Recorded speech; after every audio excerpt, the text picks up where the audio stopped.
এখন আর রাগঢাক নেই, সরাসরি এক পক্ষ আর এক পক্ষের নাম ধরে সমালোচনা। যদিও একেবারে জামাতকে উদ্দেশ্য করে বা জামাতের নাম ধরে বিএনপি সমালোচনা করেছে গত দু একদিনে আমি দেখি নাই, কিন্তু জামাত কিন্তু বেশ এখন বলা যায় অ্যাটাকিং মুডে আছে।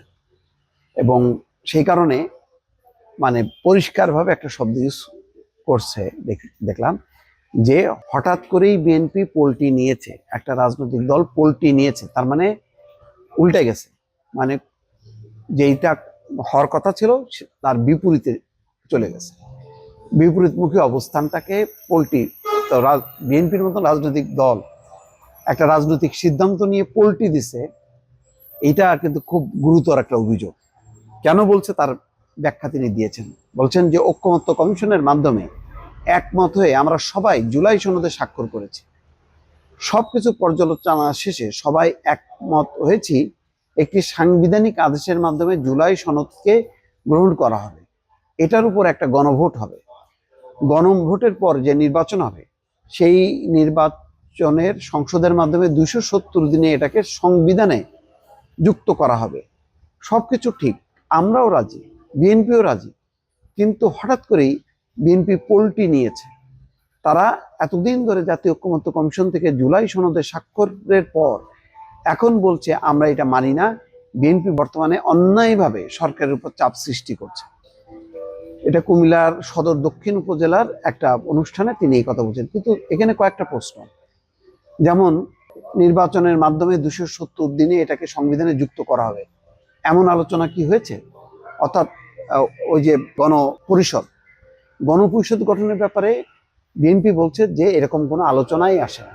270 দিনে না হলে এটা মানে অটোভাবে সংবিধানে যুক্ত হবে, এইরকম কোনো আলোচনাই হয়নি, নোট অফ ডিসেন্ট রাখা হয়নি।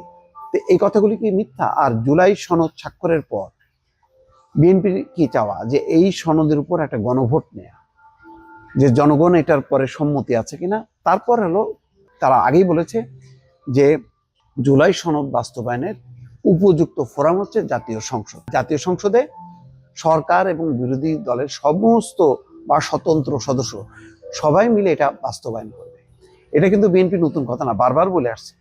কিন্তু এমন কথা কি ছিল যে বিএনপি এই যে সাংবিধানিক আদেশ হবে এই জুলাই সনদ উপর ভিত্তি করে, তারপরে গণভোট হবে, গণভোটের প্রসঙ্গটা বিএনপি বলেছে যে নির্বাচনের দিন গণভোট হইতে পারে, অর্থাৎ আমরা যে জুলাই সনদটা করলাম এই সনদের উপরে একটা গণভোট হোক।